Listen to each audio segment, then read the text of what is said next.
All right, so welcome. Wow. You know, I guess the timing of this class really fit Pitari because are you watching news?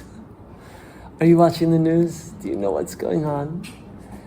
Do you have any idea what's going on? Oh my God. So we are like pretty much, in some sense, I'm going to say this, in the middle of World War III. Can we say that?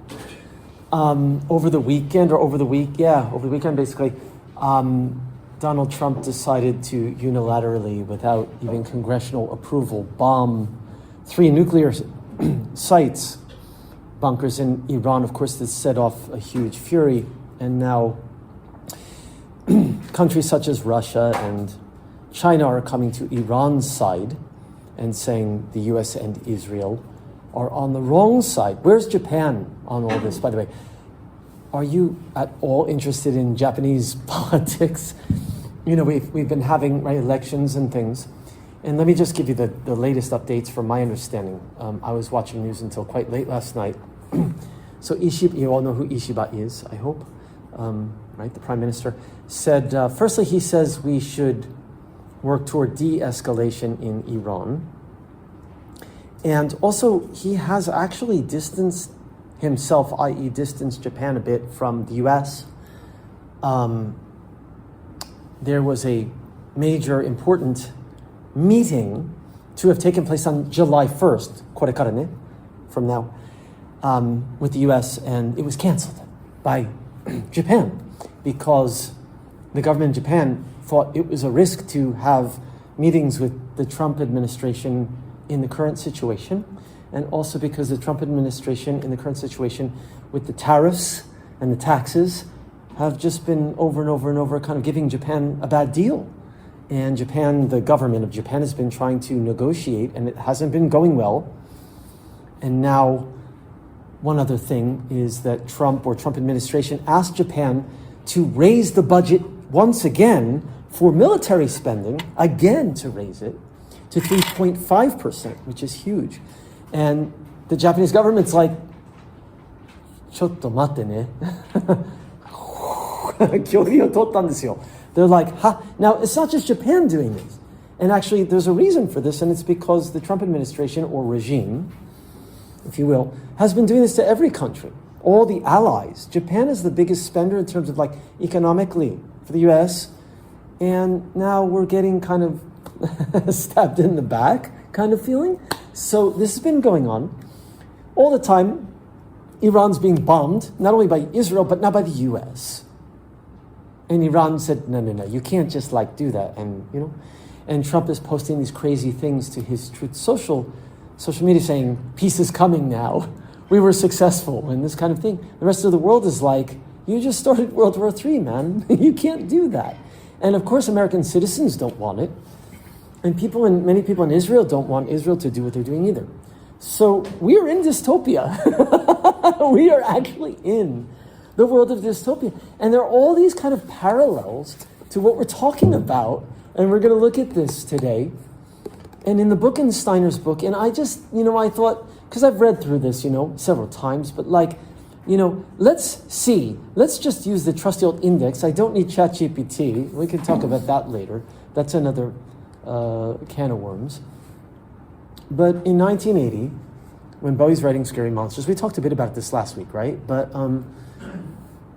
what about Iran, right? Because I lived through the 80s. I was a kid, but like, I wasn't like, political science major as a shogakse or something. I was 1980. I was pretty young, huh?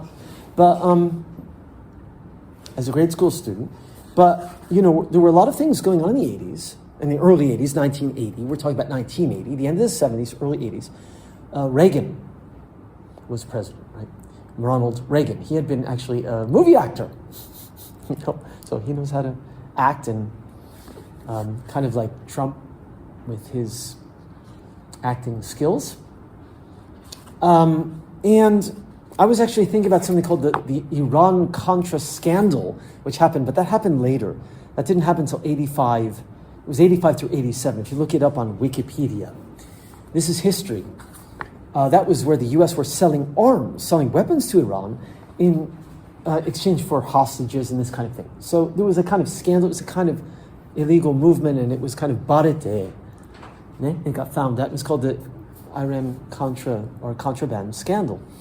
But before this, 1980, if we go to page 10, quite early in the book, actually, in Silhouettes and Shadows by Adam Steiner, we're finally using the book directly here. So, and we're gonna listen to music and talk about lyrics. Scary Monsters, the song, and also Scream Like a Baby, I want to talk about today. I mentioned this last week. I'm laughing. It's not a funny song, but we'll get there. So, page 10. I'll put my glasses on here. I mean, it goes back, if you go back to page 9 and so on, he's talking about the political situations, young Americans and so forth, and Aladdin Sane at the top. But if you go down to the kind of like where the second paragraph begins, elsewhere in 1980, there were already signs and symptoms of what Bowie seemed to fear most. Now watch how this is going to be hibiki for today. President Reagan inherited extreme, quote, stagflation, stagnant, right, inflation, or, right, it's like talk about economics. With the prime rate of almost 20% until 1982, he tried to alleviate this through deregulation and tax breaks while making massive cuts to public service spending. I know this isn't a political science class. I'm also not a political science expert, but this is kind of similar to what Trump has been doing in America, which is cutting services like crazy for the American public, such as healthcare, such as retirement funds, and it was all done under Doge, D-O-G-E, under Elon Musk and someone called the Musk Rats, or these young kids that Musk hired, who were like hackers who could hack in, basically computer hackers, hack into the system and get all the data of all the American public, all of our data, anyone who's an American citizen, social security numbers, birth, certificate records, all this stuff. And by the way, Trump then decided to do exactly what Reagan had done, which is to cut services. Now, this whole thing we talked about, like Harvard University and cutting funds for universities, cutting funds for medical care, cutting funds for this, cutting funds for U.S. aid, cutting funds for everything, and saying they're all scandals to justify to the public why they're cutting. And Doge is supposed to be cutting unnecessary spending, but then Trump holds himself a military parade that costs $45 million to the public while cutting all the services. This is extreme. Reagan didn't do that, but he did cut services. And then what is the outcome of this, right? And so the rich get richer, the poor get poorer, Robin Hood story. And that's what's happening today under Trump. We see a kind of similar thing. Now, what about the Middle East? What about Iran? We want to talk about parallels to 1980 and David Bowie and Scary Monsters and what's happening now and this whole dystopia theme. Okay, so hang on. So this was what's called the birth of trickle-down economics. The poorest are left behind, as Steiner writes, to scrape what they could from the heels of the rich. What that means is that the poor suffer because their services are cut, and the rich get richer because they're getting tax cuts, and the poor have to scrape what they can from the rich. Now, the rich of today are who? Elon Musk, richest man in the world. Trump, rich man. Jeff Bezos, Amazon CEO, rich man. Mark Zuckerberg, Facebook, Meta, Instagram, Threads, rich man. And Musk, of course, owns X. They own all of our SNS platforms, by the way. And so they have all of our data, by the way. And so they're sending us all this AI-generated gunk, by the way, and lots of disinformation, and etc. Today, this is the kind of thing. Of course, in 1980, the internet was not yet alive. That comes in this class in 1995 with the birth of the internet and Outside, and Bowie's Outside, where really those are the themes that really are the focus of the Outside album and the concept. Like Diamond Dogs is a concept album, and as I said, Scary Monsters is more just like general dread and fear of the future or the present, and in 1980 and what's coming. So we're now at this pit stop of our three stations, starting with Diamond Dogs. Now we're kind of in 1980. And Reaganomics, they call them, like Abenomics. Have you ever heard that? Reaganomics, Abenomics, like the economy of whatever, whoever's president or prime minister, etc. Okay, so you're getting a bit of politics here, but we're going back to 1980, and then we're going to bring it to today and kind of look at what Bowie was seeing and what we're seeing now. So the poor left behind to scrape what they could from the heels of the rich. This served only to push the U.S. deeper into national debt and recession as defense budgets ballooned to catastrophic proportions. Repetition. It's exactly what's happening right now. Military budget, boom. Military parade, 45 million, boom. Trump says to Ishiba and to the Japanese government, we want you too to raise your military spending again, boom. But Japan said no, but okay. I mean, they said yes until they said no recently. It was like too much, stop. We have other problems. We can't just keep boosting our military for the US.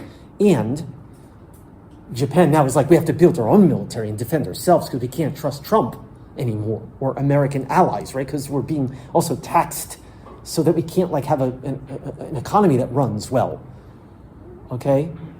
And I forget who it was, but one of these Japanese politicians, this is several months ago, called the Trump administration, like, what do you call it? Katsuage? It's like they're barren robbers, they're thieves, they're liars. Don't let them get away with this. Katsuage to you. So, you know, this is like, Japan government's like tired of this too. Okay? And everyone, all the government's tired, and pretty much everyone's like against what America and Israel's doing right now. It's creating a very, very destabilized world.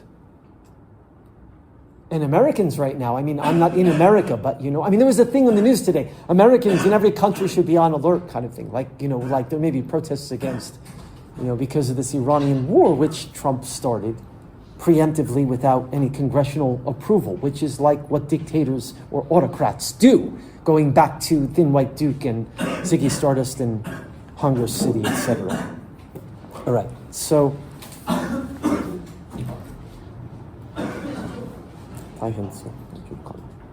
all right, so getting back to Steiner's book and page 10 here.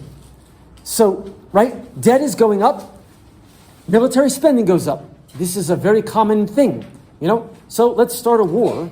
War is good for the economy. Of course, it's horrible for the public and for people and for everything else. It's nightmare dystopia. But it'll help the economy when we're in the ditch. So the home front was made to suffer under the ideological aegis of national security to guard against imagined terror networks. In the 80s, it was the red menace of communism, which now it's right, Iran are developing nuclear weapons. They're a threat to the entire world, so we have to bomb them in the name of peace and freedom. It's the same rhetoric, like 1984 and Big Brother and the whole rhetoric thing, right? That's, okay? So communism, by the way, Chinese government, right? Communist, the same kind of ideology prevails. And of course, Russia and the Cold War and all this stuff in the 80s too. So now we're having, people had called it the new Cold War, but now we're actually moving into a hot war. You understand what Cold War and hot war means. Hot is, of course, using weapons. So it says, causing economists to warn of another recession, like the economic crash of 1929, the Great Depression, which, if you listen to analyses of what's going on now, analysts are saying the same thing. We're headed toward recession and possibly depression. Like a Great Depression. Now, this is scary. How much is kome? How much is rice? I mean, that's like, you know, because of other things too. But like, you know, like Iran is now threatening to cut off the oil supply to like the US and other countries. That happens, that's going to mess up the entire... You think it was bad in 2022 when the Ukraine war started and the oil price, the gas price started going up. This is going to be like total nightmare.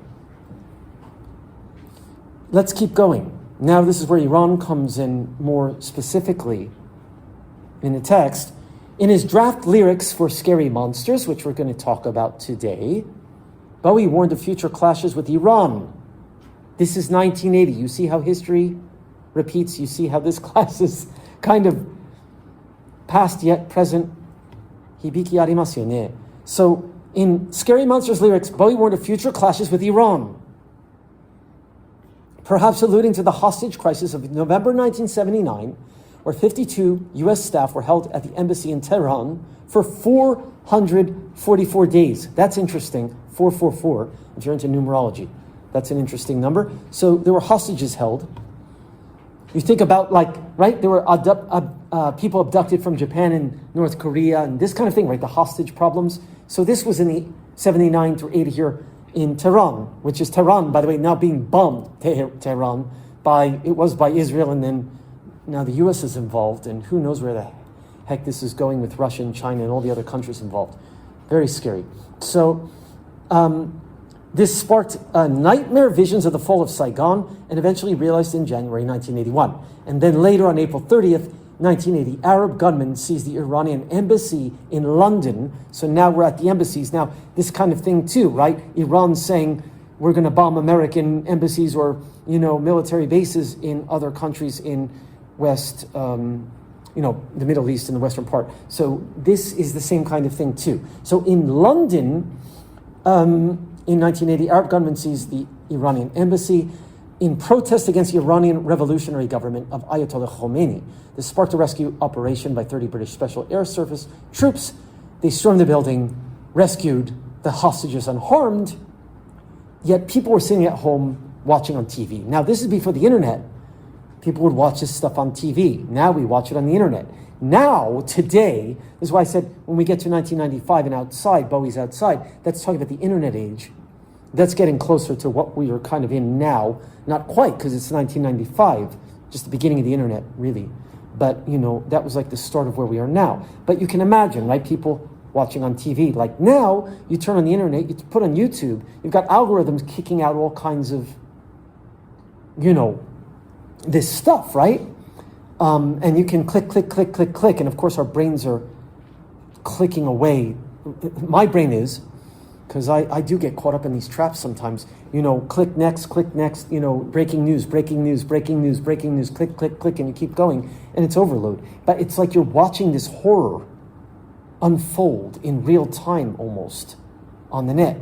They were watching it unfold on TV, And so now it's even like how much worse. And I'm going to show you a scene today, I just thought about it, that really is a perfect metaphor for this in the film that Bowie starred in earlier than 1980. We actually talked about this period, The Man Who Sold, he's confusing, The Man Who Fell to Earth, where he's an alien who comes to Earth to get water for his family and bring it back, but he gets trapped he gets kind of caught up in alcohol and entertainment and sexuality and all the things of the world and can't get back kind of thing. And that's, there's a scene in that that's very like this, like these TVs. He's sitting in a room with the TV showing it's like overload, one is showing this, one is showing that, one showing something else. And he just starts screaming, and he's like, let me out of here. I'm going to show that scene. It's perfect. It's exactly this today. But anyway, so all the terrors, all the nightmares of the world are in Bowie's brain in 1980 when he's writing the lyrics to Scary Monsters, the song, and also songs that appear on the album. And this is, again, one reason we're using this book and we're talking about this right between Diamond Dog's world and Outside World, which, again, let me emphasize, those two are fictional worlds. And Scary Monsters, not that it's not fictional or it's not metaphorical in terms of song by song, right? You had Major Tom coming back, and you also have Bowie's history kind of wrapping up the 70s and moving into the next era, which, again, I'll talk more about this in the end of this, but also,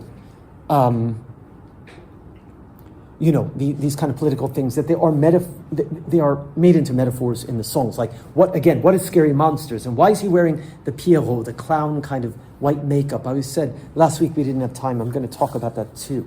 So, all right. So, let me finish this.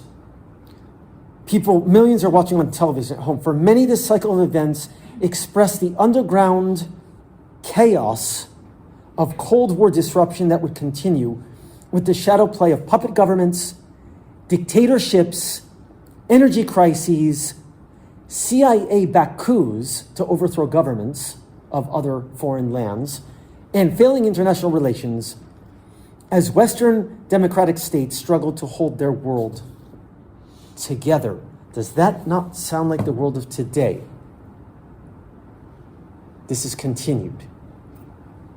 So Scary Monsters, I mean, you go back to the 70s and Bowie talking about, right, how the rock stars are the new gods, or could be the new autocrats if they wanted to be, right? That people would just follow them, that they need a new leader to lead them, show them the way. We want you, big brother, and we want big brother, and we'll follow you, and we'll follow Ziggy, and we'll even devour him because we're so hungry for his, power.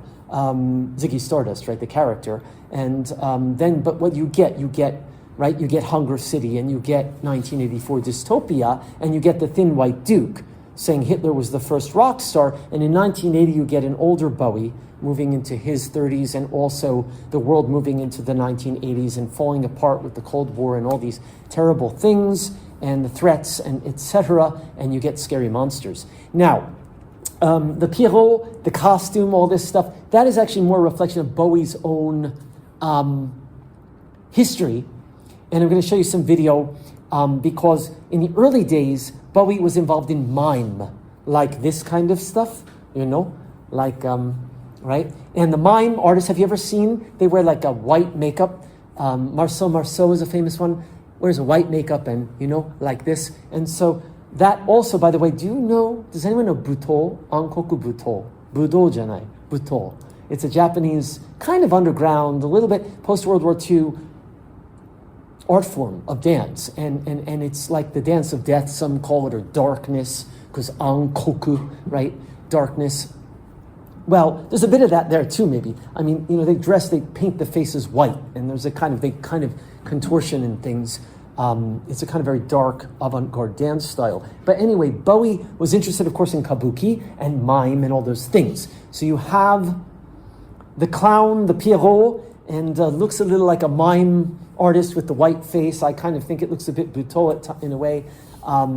It's a little Joker too, but of course it's more, I think it's the mime thing, that Bowie is like kind of coming back to his own roots as an artist, that he was doing mime and things. So that's part of the look of Bowie. And I'm going to show on the screen, I'm going to show you some of these things in a bit here. So let me actually turn on this, and I'm going to show, firstly, this is my interview with John Major on Bowie and Dystopia, which actually I talk a little bit about this class on this interview online. I can share that with you. Just about that I had designed a course on Bowie and Dystopia, and we were talking about Bowie and Dystopia, and I also talked about my own work around Bowie and Dystopia, because I,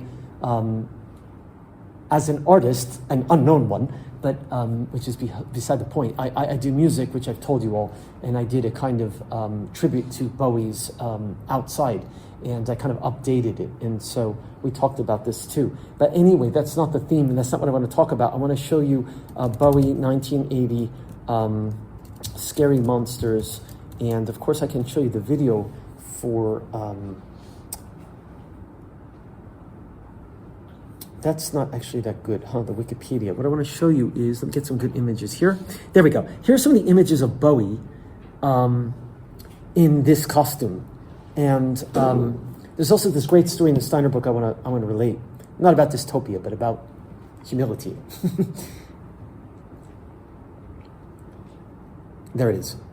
David Bowie, Scary Monsters #7, smoking. There's, okay, you see? So he's dressed right. So it's like, he's like a clown, Pierrot kind of clown thing, kind of mime thing, but he doesn't look happy, And he's smoking a cigarette, and like the costume, and some of them are like coming off his shoulder and stuff. It's like not quite, like all together as you would expect as a performer, doing this. There he is again. And let's see if I can get some others for you. And I want to recount that. This is one of my favorites, this one, with the shadow behind. And of course, silhouettes and shadows, and this intentionally, right? Like on the cover here too, right? But you can see literally the shadow behind was kind of the thing. Now, Scary Monsters, super creeps, what does it mean? I mean, we can do kaishak, we can interpret this, right? What is scary monsters and what does Bowie mean by it? He's not talking about like horror movies, right? He's talking about horror in the world, maybe. What are the scary monsters of today's world? In his day, in 1980, you know? This is a Long Shadow, 1980. The other was Smoking, 1980. David Bowie posing with a cigarette during the Scary Monsters album cover photo shoot. The finished version combined a photo with an illustration based on another image from the shoot. And this one, they're calling it Long Shadow. This is one of my favorites, different from the cover photo, which of course you've probably seen by now, but I'll show it. Here's another one of him, kind of just without the costume on. And this is from the Ashes to Ashes video, which I'm going to show you, or something similar. He's dressed like this. That's a song about Major Tom coming back. We didn't have time for that, right? I showed you fashion. I didn't show you this, did I? Ashes to Ashes? Did we watch Ashes to Ashes last week? Maybe, we did, but I didn't show the whole video. That's right, we did.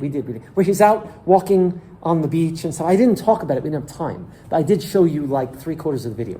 But anyway, so he's wearing this costume in that video, right? And so the cover of the album, this is the album cover, right? Scary Monsters looks like this, and you've seen it because I showed you the video with the lyrics, with the image in the background. So, right, it's got the shadow from the other image, and then they did like this.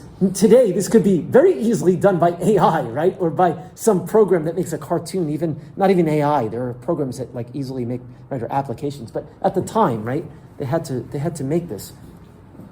Here's another one. I like this too. I like his face in this photo. He's kind of like he's brushing something off of his, right? He takes the costume and he's brushing something off of his shoulder here.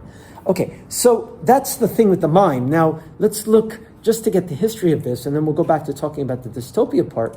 Let me just show you the mime. You see my Facebook? I mean, not my Facebook, my YouTube. These are the kinds of things, right? War. Marceau, is it? I'm not sure if I'm spelling it right. This is mime. Let me show you kind of the classic mime thing, and I'll show you Bowie doing mime. Oh my God, look at this. Why is this coming up?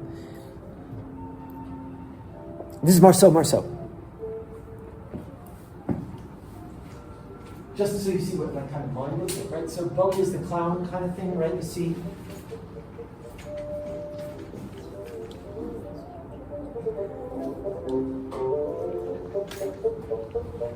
You get it, right? Right? You see the cover of the Bowie album, it's kind of, right? You see the paint, the face paint. This kind of thing.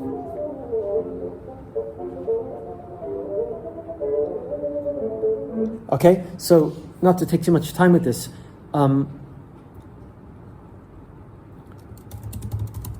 just to give you the bit of Bowie's history here. Here we go. Here's Bowie doing mime in very young days, in his 20s, early 20s. I was walking home, sort of aimless, and I happened to glance in the window of this, junk shop, and there it was.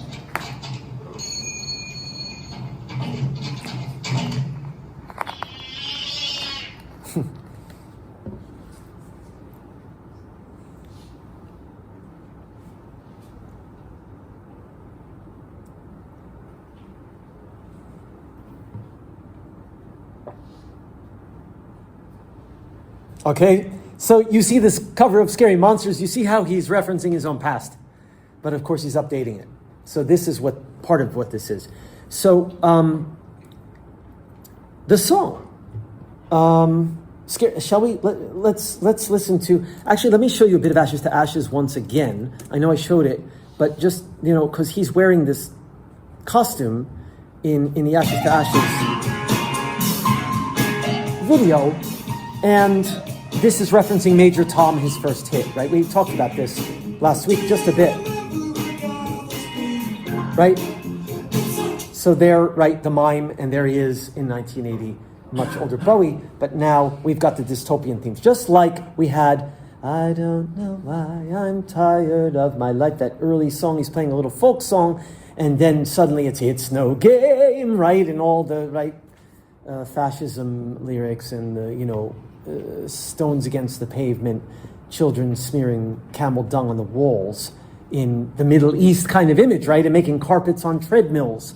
That's kind of that too, and the inequalities of the world. So let's now, there is not a video actually for Scary Monsters and Super Creeps by David Bowie, but I'm going to show you, or play the song with the lyrics, kind of like I did with some of the others. So this is, right, with the cover art in just with the lyrics. Let's look at it, listen to it, and kind of analyze. I'll stop and talk about what these lyrics say a little bit.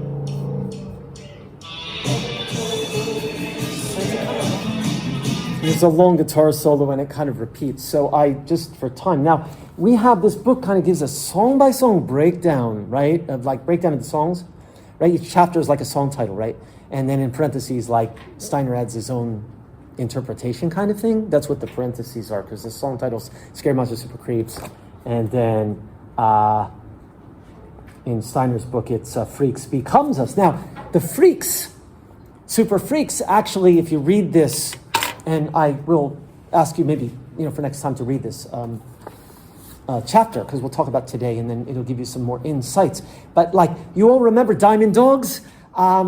We had the freak thing in that too, right? We had the, firstly in the artwork with the Diamond Dogs, Bowie himself has a dog's body on the lower half of his body, and there's a sign about with freaks and stuff, and this Todd Browning's Freaks, this thing about Freaks, which was this film, and this whole thing with the, people who are like women with beards or midgets in the circus, these kind of people who are on the outside, and they're called freaks, and they're kind of taken advantage of. Now, the thing is here, so Scary Monsters, Super Freaks, but what does that mean, right? They're outsiders, or there's something like this outside of the everyday people, and also they're well, in a sense, they're outlaws or outsiders, or right, discriminated against in some way. They're minorities. When you think about gay, lesbian, and all the things that Bowie, right, all the minorities, all the outsiders, the freaks, and we didn't talk about this song. I didn't have time to talk about this much in 1971. Oh, You Pretty Things was a song on Bowie's Hunky Dory. Oh, you pretty things. He's singing about his fans, who were the ones, the pretty things, or like the men wearing makeup and, people experimenting and doing things outside of what was considered normal and acceptable in society, right? So anyway, freaks are part of this, like the Todd Browning's Freaks. And of course, we had this in Diamond Dogs as well. There's a line in the song about this in Diamond Dogs. So it's kind of coming back to that again, too. On page 56, just at the very opening, Steiner writes, the title track of Scary Monsters and Super Creeps, page 56, offers us a record of a restless and troubled mind arriving from a not so distant place of monsters, weirdos, and freaks. The song becomes a horror movie populated by wounded, broken, and flawed people pushed to the edge of belonging, right? So right, she had a horror of rooms, she was tired, you can't hide me. When I looked in her eyes, they were blue, but nobody home. So there's this woman who's kind of like, off in this world, and I'm now thinking of another song, Life on Mars, again from 1971, which is about another sort of isolated, girl who goes to the movie theater and is not happy with the world she's in, and so she's escaping into another. So anyway, a lot of Bowie's themes kind of come back around many times throughout his career. And Scary Monsters being the bookend to the end of the 1970s, moving into the next uncertain era, and the end, as I said, of his contractual obligation with his record labels, that was the end for him for that time. There was supposed to be a tour, which was canceled, and I'll talk about why. I think I mentioned it already, but so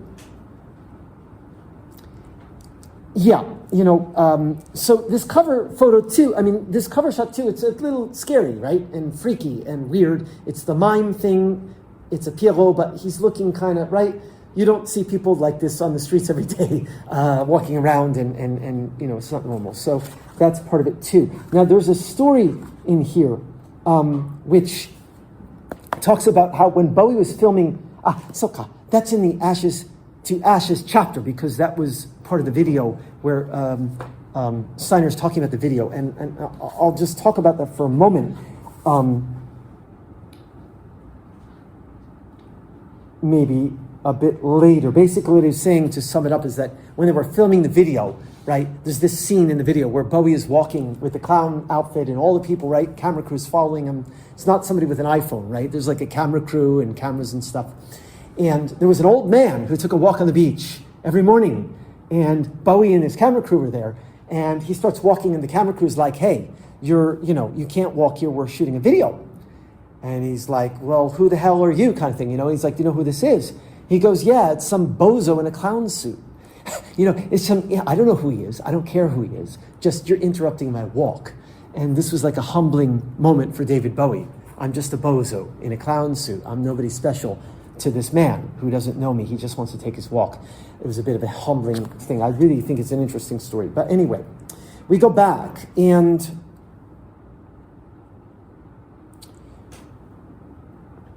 let's look at page 57 at the top. While figures of pure horror such as Nosferatu, the eponymous villain of the original vampire movie, are staged the emergent language of silent German expressionist film with long shadows, right, silhouettes and shadows, and stark lighting effects, they belong to the darkness and embody our doubts and superstitions about difference. How are we different? You see, you think about, right, the Jews. By the way, Nosferatu, there's a whole thing behind this. There's so much to talk about. This is a problem for me. I never know, because there's so much background that I need to give you. Does anyone know Nosferatu? I have a feeling you probably don't. Let me show you the image of Nosferatu. It's a vampire in a film, German expressionist film. This is the new, look, there's a new version. That's right, they did an updated new version. 8 months ago, December 25, new in theaters. They have a new version, okay? But let me show you the classic. See, they're showing all the new version. This is the real Nosferatu. This is Nosferatu. The classic Nosferatu. Silent film.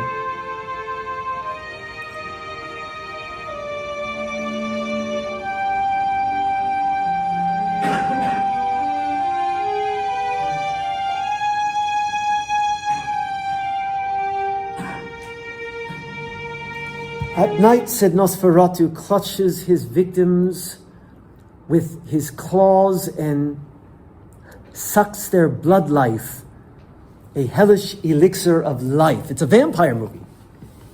And it's silent film, so they had these little text boxes. So at night he comes and sucks the blood of his victims. It's a vampire film, okay? This is a 2-minute clip, I'll show you.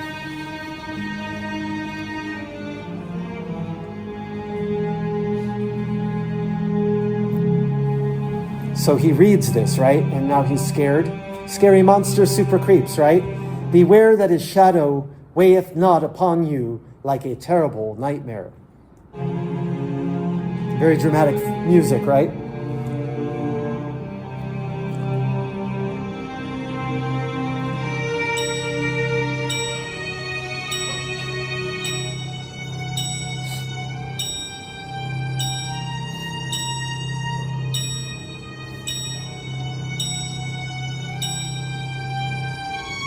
And that is Nosferatu there, standing in the shadows.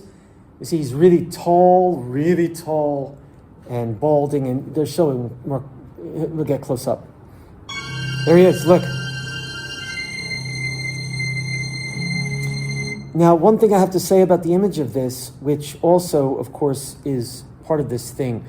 Scary monsters, right, as freaks, as outsiders, as different from the norm, as different from us and them, we and you, and so on.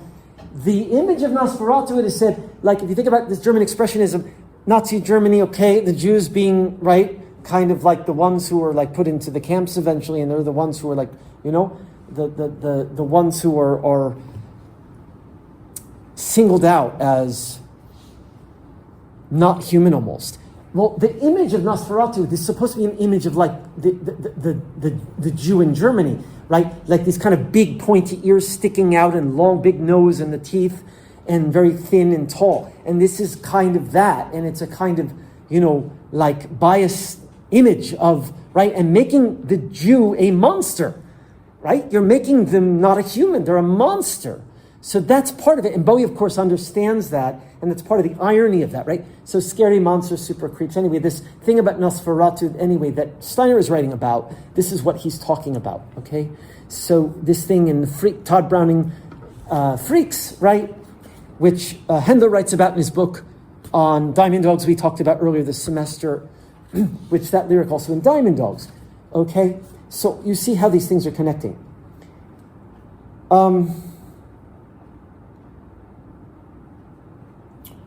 Page 70, jumping around, back on Scary Monsters, Bowie plays out the big open vowels of rough London accent and horror of rooms. He says, not a horror of rooms. He says, she had an horror of rooms, and he makes it sound like a really thick accent, London accent. Horror of rooms, ending in strange doors of perception being kicked in. The girl's blue eyes, once full of light and life. This is from the lyric. This is Steiner's analysis, Kai Shakune. Now seem empty. Bowie finds the girl stupid in the streets. Now she's stupid in the streets and she can't socialize. Wild in the city, adrift in horrific visions of everyday cruelty. Everywhere she turns, everywhere she goes, there's cruelty everywhere. Everywhere in the streets, everywhere. Pursued by the demons of the song's title, the scary monsters and super creeps. The world seems to close in around her, driven into the labyrinth of her ruined mind. So some of it is her paranoia or her dark mind. The hard-angled shifts of rhythm in the song, dun, dun, dun, dun, dun, right? It's a kind of intense song, make for sharp corners. The sound is surudoi, it's sharp, and throw dead ends in her path. Bowie points toward the untapped psychic potential in the derangement of the senses. So madness is also one of Bowie's themes.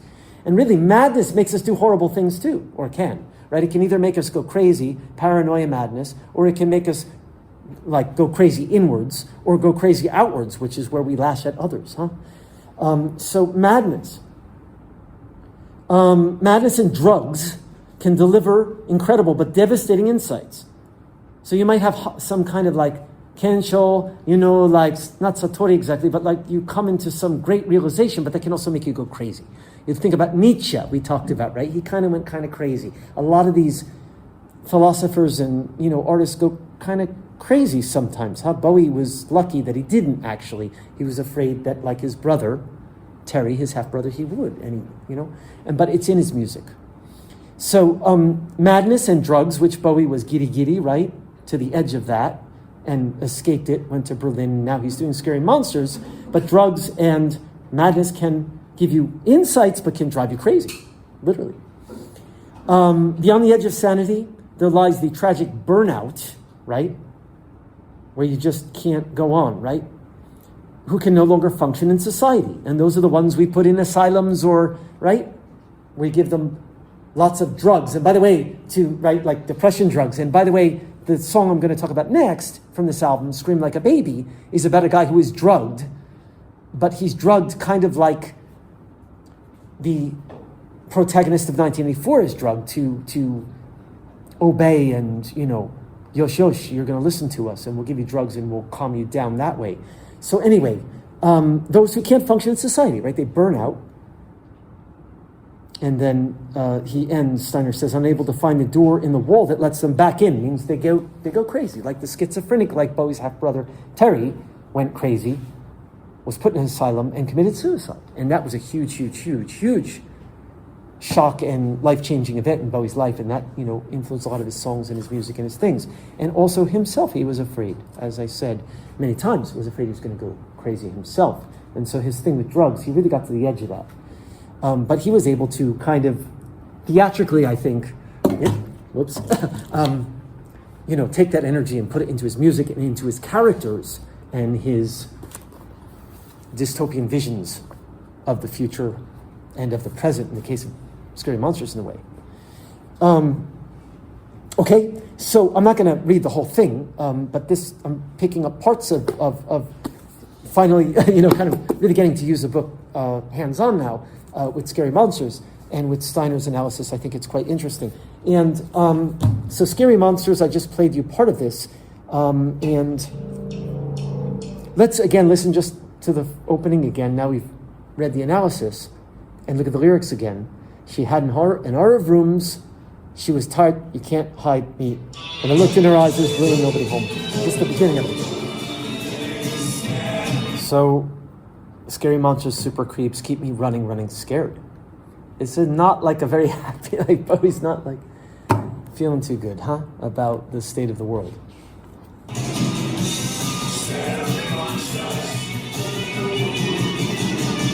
And then a guitar solo, and then kind of repeats. So, okay. Again, these songs, I'm hoping you'll have time to like listen on your own, like go to Apple Music or Spotify or YouTube or whatever and listen to some of these.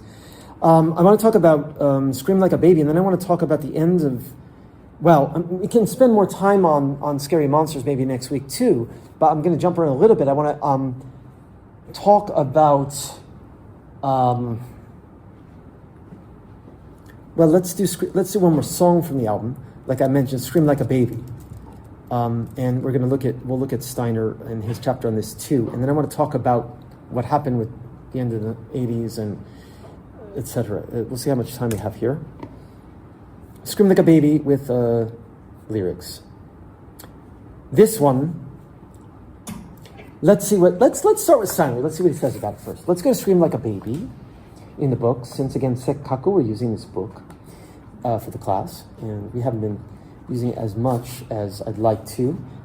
Scream Like a Baby, I'm a Laser. I'm a Laser is the name of a song that had come earlier, kind of like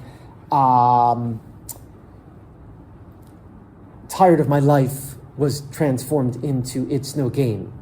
I'm a Laser was transformed into some of the melody parts. But and if you look at your book, actually, interestingly, the way that there's a fragment on 145. Let's look at this. It's really actually quite interesting for like the Bowie. This is like kind of getting deep, but fragment 03. This is really muzukashin. This don't worry about the title, but Sam is a gun. He's a real pistol. Sam's a phallic instrument. Sam can't hold his own. Wine back into blood, into water. That sounds like a very Christian, right? Like turning wine into water, like the Christ image. Broken glass with a broken hand. Sam is a tool, loves to be used, loves to be lost. And to use them, not knowing himself, tell them, Sam won't wear the pink triangle gushing red. Sam's a killer, queening itch. Too keen to say sorry, too slow to mean it. Sam's a missile of lost hope. Sam lost his teeth, not his smile. Hello, welcome, how are you? Have a nice day. He is not his smile, they say. He is all used up, a rattling tin, a split drum. Sam shot his arc. Sam is a secret. Sam forgets Sam. Himself has forgotten Sam. Sam misses Sam. Sam's gone. Sam was never here. You will always remember him. What does it even matter if he can't remember you? Now this is a very, like the surrealists, surrealism, like we say shuru tekinan ka shuru. We say it's surreal. The surrealists in France, right? There's all this stuff to talk about here. They did this kind of like automatic writing, where they would just like let their mind go and just see what comes out on the paper without editing it, and just like let it flow. It's something like this, huh? And actually the title of it is kind of alluding to this, right? It's what is it? Meta-erotic, hyper-centralized, lapsed, confessional autofiction. Autofiction is this, automatic fiction. It writes itself. Now, Jack Kerouac, the beatniks, also did this. There's a lot of background stuff I'm not going to go into, too much time to take in the class for that. Bowie was interested in all these things. Jack Kerouac's On the Road, the beatniks era of the 50s, he was very, very influenced by this. He talks about how his half-brother Terry, I think, had actually introduced him to that or something. It's like all part of Bowie's history, but also William S. Burroughs. We talked about the cut-ups, where, right, he took lyrics, lines, cut them with scissors, and mixed them up and made lyrics for Diamond Dogs. This is that kind of thing too, right? You just let things come out and see what happens, and it's like Jackson Pollock, who was an artist, a painter, would take his paint, just splash it on the canvas and see what happened. Just like that energy of the splash would be the painting. And he would just make these so automatic, things. So this, by the way, is not the lyrics to the song, but there's some things about Sam here, and the lyrics about this character, Sam. And it seems to me that some of this is like, started his ideas rolling for the lyric to the song kind of thing. And I think this is why Steiner includes it. And the next page, look at this. Orwell from 1984, which again is a repeating theme, isn't it? Diamond Dogs. You see how I structured this course to talk about these 3 albums specifically, but also we talk about some other things that relate, because Bowie's work. Back to 1994, like we had the Freaks, Tom Browning's Freaks from Diamond Dogs, and now we have it again in Scary Monsters. Now we have 1984 again coming up here, and what does it say? In our world, there will be no blank except blank and blank. The blank instinct will be eradicated. We shall abolish the blank. There will be no loyalty except loyalty to blank. But always there will be the intoxication of blank. Always at every moment there will be the thrill of blank, the sensation of trampling on blank, the sensation of trampling on blank who's helpless. If you want a picture of the future, imagine a blank stamping on a blank forever. Now, if anyone knows the bit of the novel, you'll know what goes in the blanks. So they're just blacking them out, right? Like you can't say the words. Stamping on a face forever. That's a very famous line, right? This is what fascism is, or this is what like the government or the big brother, the brainwash program, and you're just caught in this nightmare forever. It's a boot stamping on a face forever. That's what it is. It's in the movie too, in the movie version. That's a very famous line, okay? So, page 147, it all started out as a bit of fun, artistic outlaws, freaking out the norms, cultural revolution, televised on prime time in 79. Bowie appears on Saturday Night Live with this weird, costume. I could actually show this, Klaus Nomi. Again, this will be reading for you to do for next time maybe. I don't have time to go into all of it, and not all of it is necessarily relevant to this, but I want to talk about Scream Like a Baby.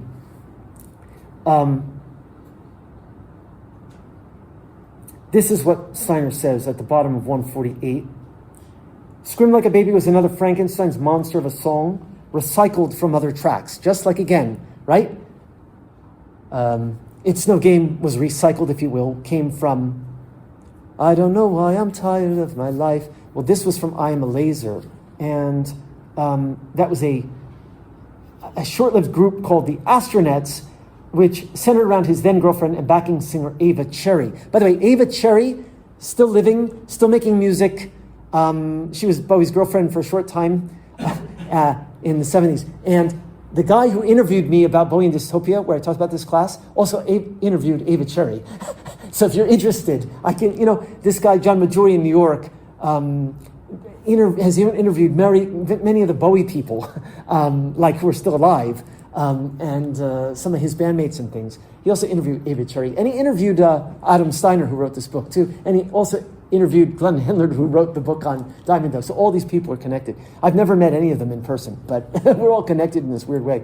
So Ava Cherry, yeah. So this is a kind of like soul music thing, like we talked about Young Americans and, right? This kind of soul music thing. And so this I Am a Laser, and took this and turned it into that soul music into something very different. I'm going to play Scream Like a Baby is not a soul music song. It's a dark, harsh, heavy song, and the theme is not at all pretty, okay? It's very dystopia. So he turns that song into Scream Like a Baby. And we saw this little sketch about Sam, right? So the lyrics maybe came from the sketch. And it goes on. Scream is well known for Bowie's Nightmare's Varispeed bridge. In the bridge where he's talking, the voice changes, it goes slow and fast, and it sounds really creepy and warped. The goal of Scary Monsters, the next paragraph, was to push the boundaries of the best studio technology available at the time. And we don't have to talk about the technical part. It's interesting to me, but it's not so much important to the theme. So let's move on. Down at the bottom of the page. On Scream Like a Baby, he isolates difference itself as the issue. Again, freaks, outsiders, the Jews as a minority, for example, in Nazi Germany, or today's minorities being targeted by the Trump administration, for that matter. Someone who's different or outside. And Trump also, DEI, right? He's actually targeting gays and homosexuals and bisexuals in America. So it's actually the same. So the homosexuals, the gays were targeted. Outsiders, different freaks, if you will. Of course, Bowie is on the side of that and saying, We should be different, and we should be, tolerant. But, so he takes this. On Scream Like a Baby, he isolates the idea of difference, people being who are different as the issue, inferred as homosexuality on the song, but equally applicable to race, gender, and dividing line of politics, which can push us toward persecution. Different races, the Jews, the Palestinians, the whatever. Gender, male, female, or homosexuality, bisexuality, of course, and so on. But even just male, female, right? That females often are, right, not given equal treatment in societies. Or politics, right? MAGA versus non-MAGA in the US, or whatever it is, right? Like the political sides, blue states, red states. Or, us and them. So Bowie is, really that's what the theme is of this song in a sense, though it's in the song, homosexuality is part of it, okay, that they're different. So it's the flip side of fashion, he says. Okay, so let's go on from here to the song and the lyrics.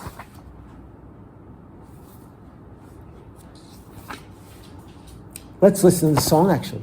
Let's just look at it and look at the lyrics. And actually, I should have queued this up, but John Maggiore and I actually talk about this song in the interview, and maybe I could cue that up if I can find it, what I can just tell you. But he asked me a question about it. We talked about it.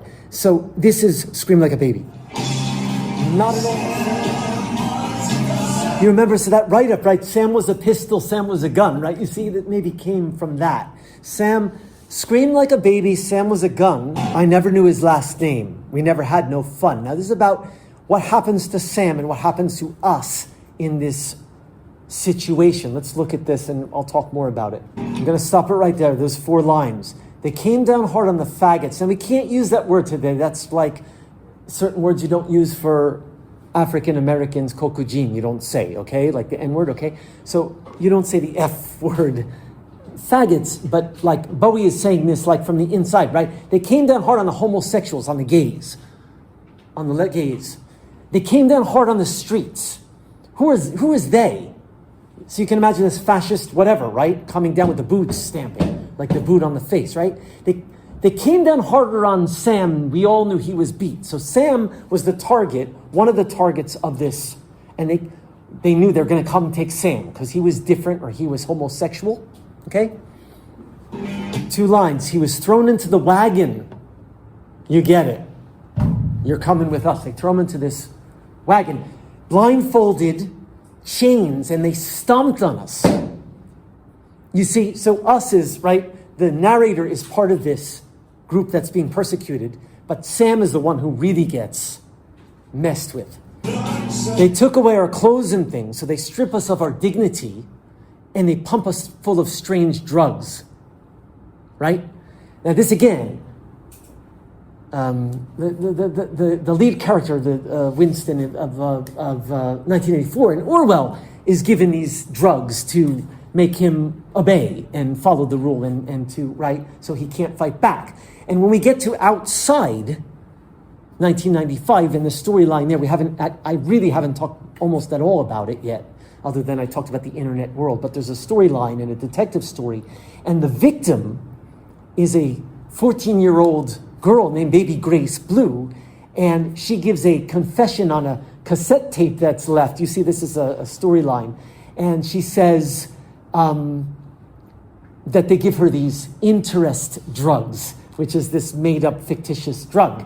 Now, we talked about Elon Musk, right? It's been said that he's addicted to ketamine, that he's on these strange drugs. And then, but like drugs given to victims to control their minds kind of thing. Now, Bowie also took drugs and was addicted to drugs and knew the dangers of drugs, plus or minus too, right? Like again, they could give you revelations. They could maybe give you some good insights into some metaphysical things, but it can also drive you crazy, and it can also cause you to either go crazy or do bad things. So, but they can also be used to push people down and, right, to control them. Mind control or drugs. And so again, like 1984, you get in a lot of dystopian fictions where they're using drugs and actually, okay? So he was thrown into the wagon, blindfolded chains, and they stomped on us. They took away our clothes and things, and they pumped us full of strange drugs. Let me continue this. Not a very fun, happy song, isn't it? It's not like your typical pop lyrics.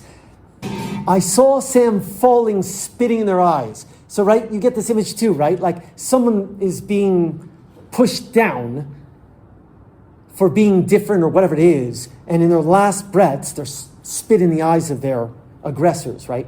Trump recently, before he gave his parade, his military parade, he said the demonstrators who were basically peaceful, he's like, they're terrible. They're spitting in the eyes of the ICE agents. And another guy said, if anyone spits in the eye of an ICE agent, we will come down hard on them. Sounds like the lyrics to this song from 1980. So you see how this is all connected to this theme. Okay, so I saw Sam falling. So he's part of this group that's being, right, beaten and whatever it is, chained. I saw Sam falling, spitting in their eyes. So this is the story of how Sam fell, right? So as he's fading away, this narrator, he's got drugs in him and they're beating him. They take his clothes away. Sam, we see, he's gone. He's finished. What happened, we don't know exactly, but we can say that, right? Scream like a baby. Sam was a gun, and we know that he was finished. So the narrator says, and now I lay me down to sleep. Now I close my eyes. He's fading away, right? He's got these drugs in him and stuff. They're beating him. And now I'm learning to be a part of society. And so as he's fading away, he can't finish the word society.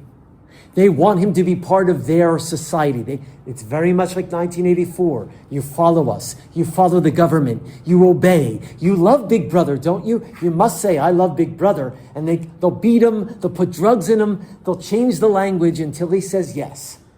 So this is very much like the world of 1984. This is very much a dystopia. So now I close my eyes, learning to be part of society, and he can't say it. And then it goes back to the chorus. Scream like a baby, someone's a gun. Then this middle section with the weird voices, I'm going to play for you.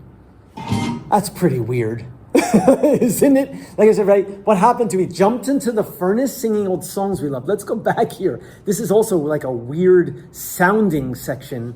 And if you read the book, if you're interested in the technical part, today we have all kinds of electronic things to make effects and warp voices. It's very easy to do. I make music and I use effects on stuff, and it's pretty easy to do if you know how to do it, right? You can control with levers on your screen even. Used to be on the soundboard. But during the time, if you read the book, they actually took the tape, because it was analog 1980. They had to stretch the tape to make the voice go and make sound warped. So it was very innovative, like the Beatles innovated. But anyway, that's technical. But let's look at this. No athletic program, no discipline, no book.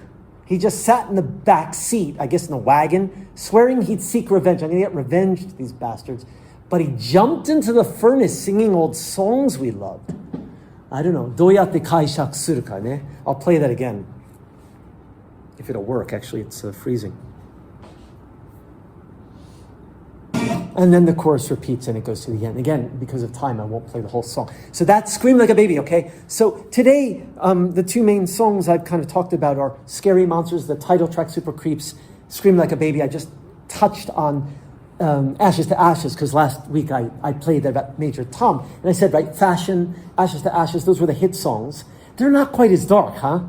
I mean, this is pretty dark. And Scary Monsters is a pretty well-known song because it's the title track, but there's no video. But the videos they did, Fashion and Ashes to Ashes, there's no video for this. This was not a radio hit. This is a very dark song. But again, it's a dark album. And so people, who like the album kind of accept it for what it is.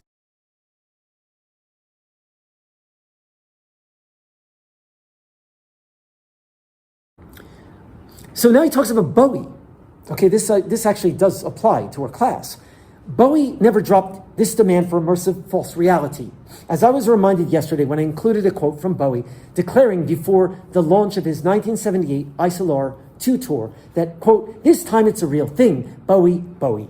This must have been a kind of inside joke. Bowie would say something like this upon any persona shift, every time he changed, right, from Ziggy to Halloween Jack or, Thin White Duke or whatever.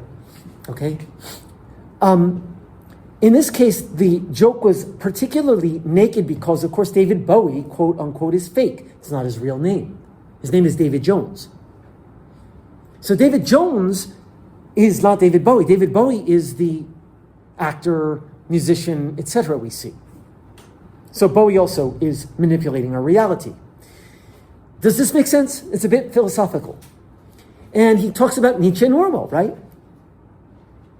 So I won't go into all of this. And he talks about the supermen, which we talked about, right? Übermensch, right? Become like the super gods, like Nietzsche. Oh, you pretty things, which I mentioned today.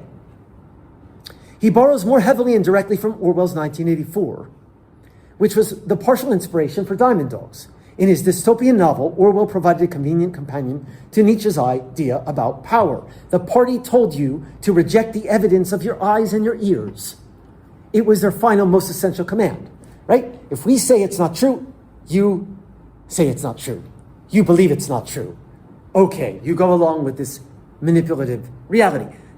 By the way, you see where this is going? Sam, in the song, is, right, being beaten and given drugs, and so is the narrator, become part of society, and, the boot on the face, okay? So it goes on, and he talks about the scene in 1984 where the torturer and party operative holds up 4 fingers and he says to Winston, how many fingers is it? Okay? And he wants Winston to say something else. So Winston screams 5, 5, 5. He wants him to say 5, but it's 4. And then he says, no, wrong, and flips it around kind of thing. O'Brien says, you're lying. Winston sees 4 fingers. He says 5 because that's what he wants Winston to say. But he doesn't believe him because Winston himself doesn't believe it. He's just saying it because he doesn't want to be beaten anymore. So he's going to keep beating him until he says 5 and he means it. That's a brainwashing. You change the idea of people by convincing them. So sometimes 3, sometimes 5. Okay. Now, here you go. O'Brien explains, sometimes it's 5, sometimes it's 3, sometimes all of them at once. It is not easy to become, quote, sane. In other words, the party says you're sane. You just listen to us. Now here, Bowie would address the idea of being tortured into societal conformity in the song Scream Like a Baby. This is where I'm getting, right? So there it is, Scream Like a Baby. So this is the kind of thing that John is talking about, how Trump is doing this. He's gaslighting everyone into believing in his world as the world of reality, which isn't reality.